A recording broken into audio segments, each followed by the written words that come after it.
For a better experience, please use headphones. Story from a Ukrainian in the war with Russia. As the war between Ukraine and Russia rages on, stories of unimaginable atrocities and human rights abuses are beginning to emerge. One such story is that of Ukrainian soldier Igor Petrovich, who was captured and tortured by Russian soldiers. This is the tale of the inhumanity of war and the atrocities that human beings are capable of committing. If you want to know the true story of Igor Petrovich and the horrors he faced, then watch on. A few days ago, a report came from a group of Ukrainian civilians caught in the war's crossfire. They had fled their homes in search of safety, only to find themselves in the hands of Russian soldiers who were supposed to be liberating their town of Donetsk. Instead, these soldiers terrorized the civilians, subjecting them to brutal beatings, tortures, and murder. Speaking to a human rights organization, one woman described the horror she and her family had endured at the hands of the Russian soldiers. "They said they came to liberate us," she said, "but they liberated us from life itself. Instead, these soldiers terrorized the civilians, subjecting them to brutal beating, torture, and murder." This is the story of Igor. I was just a young man when I joined the Ukrainian military, determined to defend my country against the invading Russian forces. I was stationed in the Donbas region on the front lines of the conflict, but I never could have imagined the horrors that awaited me. Ambushed and captured. One day, me and a small group of my comrades were ambushed and captured by the Russians. We were thrown into a detention center in the city of Rostov-on-Don in Russia and subjected to brutal interrogations and torture. At first, the Russian soldiers tried to break my will through physical torture. They made me stand for long periods of time without sleep, forcing me to balance on one leg. They used electric shocks, waterboarding, and other physical and psychological abuse to extract information and punish us. They made me see how they slowly mutilated the bodies of my comrades, cutting off fingers and ears as a form of punishment, and saying that if I don't give up information, that would happen to me too. They beat me with the Russian flag and other special tools, causing excruciating pain and injury.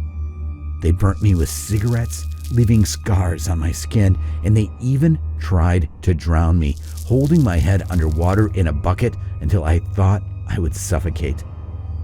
But the physical torture was only part of it. The Russian soldiers also used psychological tactics to try and break my spirit. They threatened to kill me and my family, using this as a means of intimidation and control. They insulted and degraded me, trying to make me feel like I was the bad person, the enemy of my own country.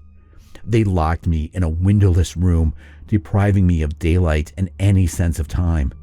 They tried to make me feel like I was completely alone, with no hope of rescue or escape.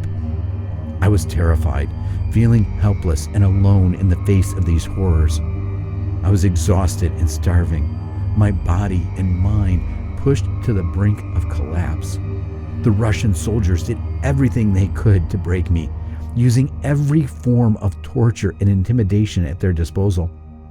They kept me in a small, dark cell, barely bigger than a closet, and barely gave me enough food or water to survive.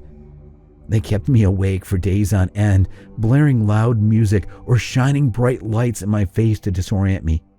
They subjected me to sensory deprivation, depriving me of any stimulation or human contact. They even tried to brainwash me, using propaganda and psychological manipulation to try and make me turn against my own country. The struggle to survive. Igor fights to maintain his sanity and sense of self despite the horrors he is facing. But I was more robust than they thought. I refused to give in, no matter how much they tried to break me. I held on to my sense of self and my values, refusing to betray my fellow soldiers or my country. I knew that if I gave in, it could mean the end for me and my comrades. So I held on, fighting to maintain my sanity and my sense of self. The Russian soldiers became increasingly desperate and violent in their efforts to break me. They even tried to use drugs to manipulate my mind and control my thoughts. But I was resilient, and I refused to succumb to their brutality. Escape from captivity. Igor and a few of his comrades managed to escape from the detention center in the dead of night. Despite everything I had been through, I was determined to survive. I knew that if I could hold on long enough, I might have a chance of escape. And somehow, against all odds, I did. After months of captivity, I and a few of my comrades managed to determine the layout of the detention center and identify a potential escape route. We made friends with other detainees who were desperate to help with the escape plan. In our efforts, we carefully observed the guards to identify their routes and shifts. At this point, we knew that the best time for the escape was at 3 a.m. We didn't think of food or water. The only purpose we had in mind was escape. Run away as soon as possible and as far as we can get from the Russians. We escaped in the dead of night. We made our way through enemy territory, dodging patrols and trying to stay out of sight. It was a long and grueling journey, but we finally made it back to Ukrainian-controlled territory. I was hailed as a hero, and my bravery and resilience became legendary in the Ukrainian military. But the horrors I had endured would stay with me forever. The torture and the interrogations had left their mark, both physically and emotionally. I was a changed man, haunted by the memories of my captivity.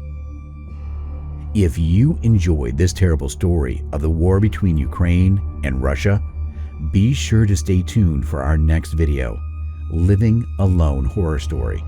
In this chilling tale, we'll be discussing the horrors of living alone and the terrifying events that can unfold when you're all alone in the world. So don't miss out, and be sure to subscribe to our channel to get notified when the next video is released. Thank you for watching. And as always, we'll see you then.